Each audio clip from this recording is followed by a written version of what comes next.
And hello, 54 peeps! Thank you for allowing us into your space once again. I mean, it's such a privilege that we get to bring you guys a brand new episode every week. Right, and I'm sure you can agree that every episode is better than the last. Definitely, and you know what, guys? I just want to give a major shout out to all those who are attempting the Afri quiz and everyone who's getting it right. Yes, and for the others, keep on playing. We are enjoying it as much as you are. So, Moye, tell us, what's next? Today on 54, guess who we get to quiz in studio? Artist, songwriter, and producer Jimmy Nevis is put to the test, but does he top the scoreboard? You got to stay tuned to find out. Definitely some great entertainment coming your way that you don't want to miss out on. Entertainment at its best, man. Absolutely. I mean, on the show, you never know what to expect, but you should know Marv and I by now. Yes, I mean, come on, guys. But the guests are always bringing it. I mean, they're here to entertain, but we've also got something. Yeah, we danced on the show, right? Yes, we did. So write to us and let us know what we should do next. Yes, guys, it can be literally anything, from playing any instrument to doing 1,000 push-ups. Not 1,000 push-ups. No, I'm not doing 1,000 push-ups. But we are opening up ourselves to a dare. So write in, challenge us, and let's see how it goes. Yes, guys, and you can do that on chat@oneafrica.tv or facebook.com/54 show. Yeah. And all of a sudden, I'm nervous. Like. No, don't worry. You know, I think we've got this. We'll be okay. Okay, cool. For now, though. Born and raised in Cape Town, South Africa, he's a young pop singer, songwriter, and producer. Summer nominee for Male Artist of the Year, and also just recently released a brand new single. It's Jimmy Nevis. Hey everyone, and as you guys can see, we have the awesome Jimmy Nevis with us. Hey! So Jimmy, I'm very honored to have you in studio with us. So let's get straight to the point. Who is Jimmy Nevis? What does Jimmy Nevis do? Yeah, well for me, I've always been a Cape Town boy, born and raised. I grew up in a place called Athlone, very proud of my roots. And yeah, you know, music has always been my first love. It's something that I always knew was going to be my career one day. Yeah. Yeah, and I've been doing this for 5 years now. Sure. That is awesome. So when did it start? Like you decided in your heart, okay, music is my thing. Yeah. So yeah, what age or? I don't know. I think like music is, you know, it's one of those things that chooses you. You know, I was always singing, you know, in my house, in my church, in my community. I remember growing up doing little community events here and there. There was a time in high school that, you know, I was doing South African like championships and singing and stuff. That's a real thing, by the way. Okay. Let's go. And, you know, but it was all on the down low. Like even my best friend never knew I could sing. You know, I never told anybody. I was so kind of like, I won't say ashamed, but I was very shy. And even growing up, I never thought I was good enough to be in front of the camera. I always thought, you know, I'm going to be a producer, be a songwriter. Yeah. But hey, this has been working out, and it's honestly, I think this is, you know, the person I've always wanted to be. So I'm really grateful that it kind of came and happened. Jimmy Nevis at the end of the day. Let's not take that lightly. So then how do you go from being the shy guy that nobody knows they can sing to a pop artist that the whole country is like crazy about? How did that kind of go about? You know, I think there was a moment that I was just really miserable in school. I think especially grade 8 and 9, I never had many friends. I didn't like to open myself up. I was extremely shy. And I think I just made a decision. We had this like cabaret group in school, which is almost like a glee club. Yeah. And I thought, you know, I'm gonna audition for this and let's just see what happens. And I auditioned, and my first thought was like, nah, you're not gonna get in. Like, it's not gonna happen for you. Like, move on, type of thing. And then I got in, and I had to sing in front of the school. And I remember after I sang for the first time, like everybody was just like, what? Like, what's going on? When did this even happen? And I think for me, only then did I realize that I am actually talented, and this is something that I could possibly do. And I think I also began to sing for myself and not for anybody else, and really, you know, singing really brought out my self-esteem and helped me to become everything that I'd hoped to become. Yeah. Nice. That is solid. Now, how did you overcome like being, obviously, shy and stuff like that? How did you overcome it? You know, like the process of becoming who you are now. You know, well, like I said, it's really just about like finding your own voice, you know? And I think as I grew older, I was like, you know what? I can actually do everything I put my mind to. I am going to take chances. I am going to take risks. I mean, I applied to study music even in high school. I never got in. I applied to study music at university, never got in, but got in for my second choice. And I was doing other shows, you know, my confidence was through the roof. I was doing a lot of shows in my first year. And by my second year, I mean, I was studying sociology. You know, I kind of thought, maybe music is not a career choice for me. Even then again, I was like, I don't think this is gonna happen. And then I do believe this is kind of where God stepped in, you know. Sometimes we think we got everything figured out, right. but we don't. We never do. And I wrote and produced this song called Elephant Shoes, which was my first big hit. And I did it in 2 weeks, and it was completely out of body. I had no idea what I was doing. And I always tell people it was honestly like, it was weird because I didn't know what I was doing at all. It was like something just took over me, and I made the song in 2 weeks, found a connection, and you know, and I think that's the, you know, the power of a made-up mind, you know, when you go ahead and you do things, and you don't even have to know all the answers. You just need to take a step, you know, and God will do the rest. So through that, I managed to get my song out there, and I mean, I dropped it myself at all the Cape Town radio stations. You know, like, yo. Like he literally, like physically went there and dropped the best part is I wrote about myself in third person. So I was like, oh, this guy, Jimmy Nevis, he's so awesome. cool. Let's just get that out there. He's the coolest, and he is like the next big thing. Right. Like, you should listen to his stuff, you know. And it kind of worked, so just a heads up for anybody out there. It kind of worked.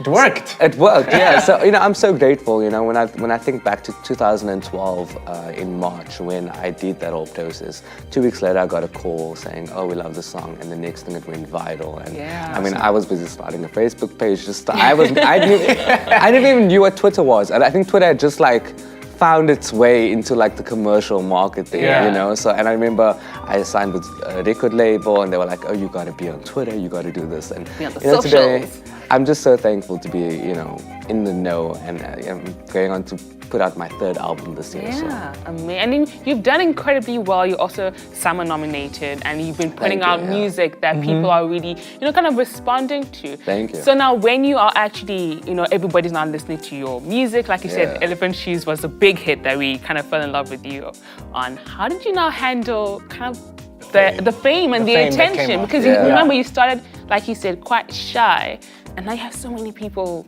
who knowing who you are. You know, when the thing about the shy kid is that I think they are always imagining what their life would be like if they weren't that shy. And for me, I had pictured this moment so many times before, when I was alone in the classroom, or in Afrikaans when I should have been paying attention but I was writing songs. You know, there were so many moments. Every night I used to pray for this. I used to want this so badly, but I never knew how to get here. And now that I have it, I feel like that was all like mental prep in some way. You know, I feel like when I do things, there's a very specific way I like to do them now, because I've thought about this before. Like, it's not just something that sprung up on me.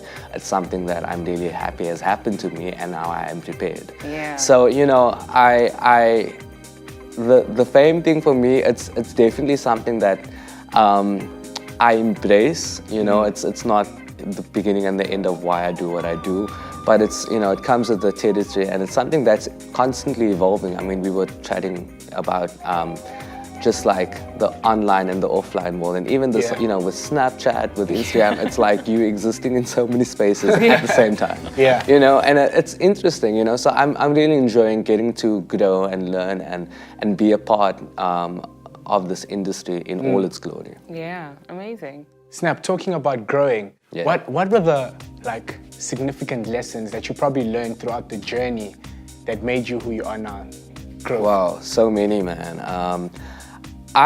This year I'm an independent artist, you know, and I think there's this new wave of independent artists that are taking over, globally, you know, and I'm really encouraged because I'm a creative, and I've always written and produced most of my stuff, and so, you know, I've learned so much in terms of, you know, your own voice and being, how being a musician is more than being a musician. how you need to be so in the know about everything that's happening around you, that you need to be in control of your business.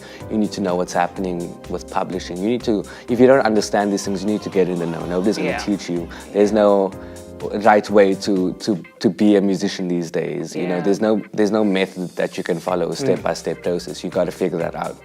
And so, you know, I'm really encouraged when I speak to other, you know, musicians, and we all have our stories of, you know, whether it be with record labels or just learning experiences in our lives or in our journeys. But, you know, above everything, I've just learned to be a boss. You know, I've learned to take care of myself. And Well. Jimmy Nevis says he loves being his own boss. Well, we'll see how he handles himself in AfriQuiz.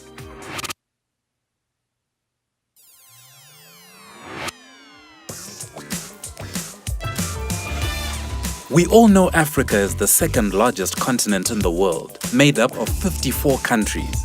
So choose a piece representing a country. You will then be tested on your knowledge, and if your general knowledge is less than general, we will help you out with some clues. Your score will then be added to the 54 scoreboard, and the aim is to try and remain at the top of the board.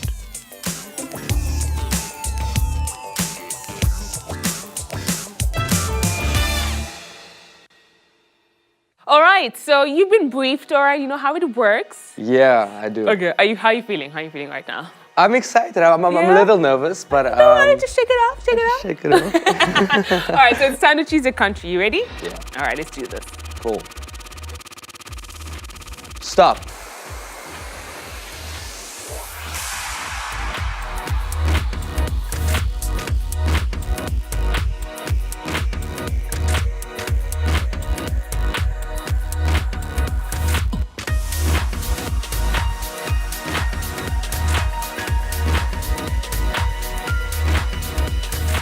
All right, so you got South Africa. That's amazing. Yes. All right, you ready to do this? Let's go. Let's do it. Okay, so we are starting now. What is the name of the deepest mine in South Africa? Is it Marikana Mine, the Western Deep Levels, or West Bank Mine? West Bank. False. The longest underground cave sequence in the world is found in Ostrom. What are they called? Kango Caves, Sutu Caves, or Cape Caves? What is this life? Sutu Caves. False. Okay. SA has the largest correspondence university in the world. What is it called? UNISA, CPUT, or Wits University? UNISA. Perfect. Correct. What is the name of the world's largest telescope found in Sutherland? Is it the South African Large Telescope, SALT? Is it SAT Scopes or Scope South Africa? Salt. Perfect. Okay, correct. How many medals did we win in 2006 Commonwealth Games? 46, 34, 21.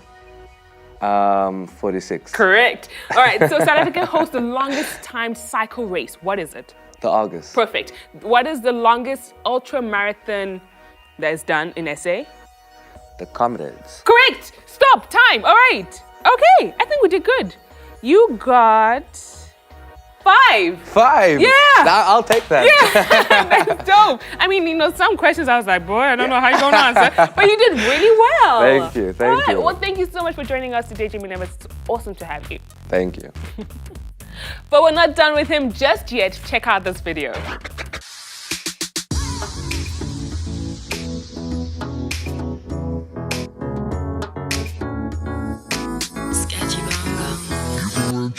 You can rent your fame, but baby, I'm an owner. Like this, switch from a boss to a composer. Oh, bringing the ratings just as I owner. Oh, not long before we're taking over. Limited edition, limited edition. On her rotation. Agrees to medication. I'm that first play exclusive. Never seen before footage. Don't even know. No. Read all about it. Read all about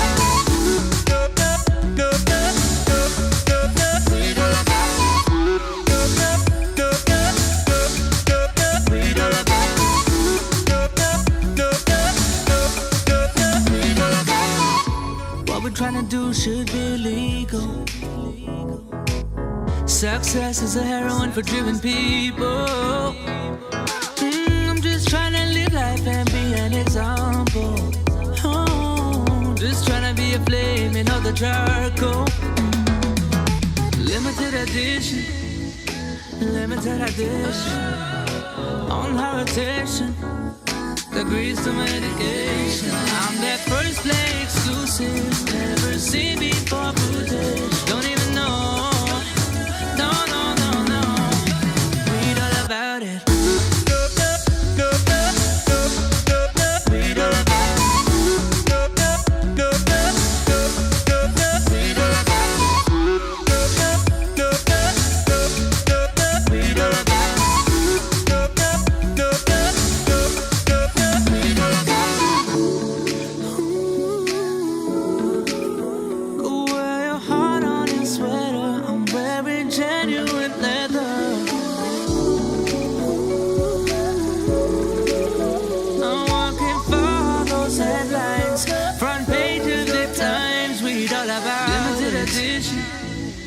limited edition.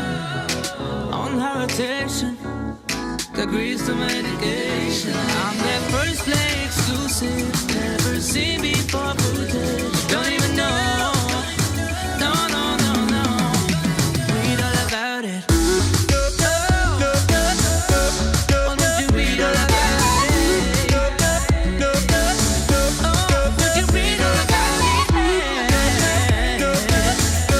Would you read all about it? Read all about it.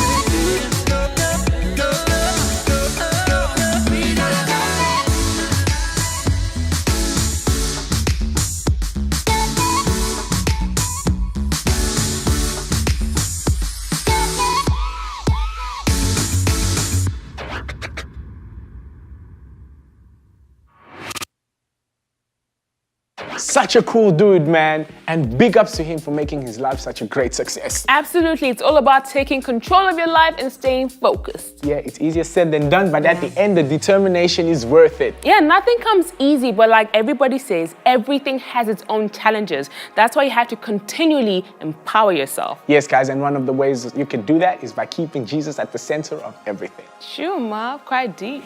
I am a pastor. Hey. Hey. Hey.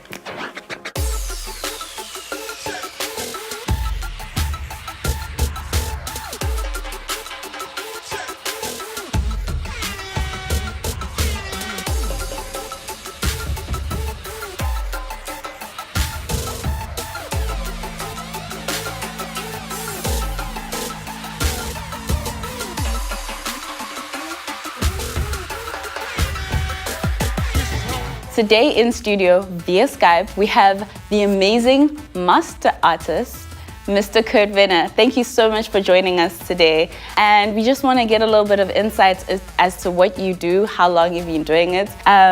We understand that you're an American artist and you lived in Italy. Please tell us a little bit about the mediums you enjoy to use when you're creating whatever it is that you're creating, be it 3D arts or street arts or many other things that you've created. Tell us what are the mediums you enjoy the very most. Well, the medium you'll see most of in the show is pastel. And I like the pastel because it photographs very well. Yes. And it allows people to see every single stroke. So in the show, you get to post the works, you get to touch the works, you get to interact with the work, but also get to see them close up, and you get really every little stroke that made when the picture was being done. How did you know that art was your talent or gift? At what point in your life did you pick up a piece of chalk or charcoal and start writing, and at that point it was when you knew that this was what you're going to spend your entire life doing? Well, you know, I can't even remember the time I picked up chalk. I was probably too young. I made the positive decision to become an artist in high school. Okay. And I did it day and night from that time on. I would go to class at 8 o'clock in the morning, and I would stay there at night school, 10 o'clock at night in high school. So it was a really a very powerful decision to me, I think. It took, it really was an obsession at that time. What type of influence has the people around you and the exhibitions you've put on for people? What is the reception you get to the art that you make? Because at the exhibition earlier on today, we saw a surfboard that looks like it's on the crest of a wave, but it's literally on the corner of a wall. Now, for me, that's mind-blowing because I don't know where I'd start trying to create something like that, but it obviously starts a conversation. What type of conversation have you had with people who've enjoyed your art? I've been fortunate in the sense that I've been to school with the world, South Africa, I've been there, I've been to your place, I've been to Asia, I've been really everywhere. And I'm able to learn really what people want from a work of art and what people expect from it and what makes them happy. An artwork is not something that is by itself. It is only in the abstract sense. Really, an art is a relationship. A work of art is a relationship between the actual picture or the visual piece and the spectator. And so what I think an artist really needs to do is understand the relationship between the work and the person. And I've always tried to intensify that relationship. It's been absolutely amazing seeing all the works of creation that you've put on for us. And we hope that you're going to be back not just in South Africa, but Africa and as a whole very, very soon. Thank you so much for spending your time with us. And we hope to speak to you again soon. Well, we hope you have enjoyed today's show. We sure did. Absolutely. So be sure to write to us and let us know what your thoughts are. Yes, and you can do that via chat@oneafrica.tv or www.facebook.com/FiftyFour show. Exactly. You can also visit our website at www.oneafrica.tv. So until next time, determination is your key to success. Bye. bye.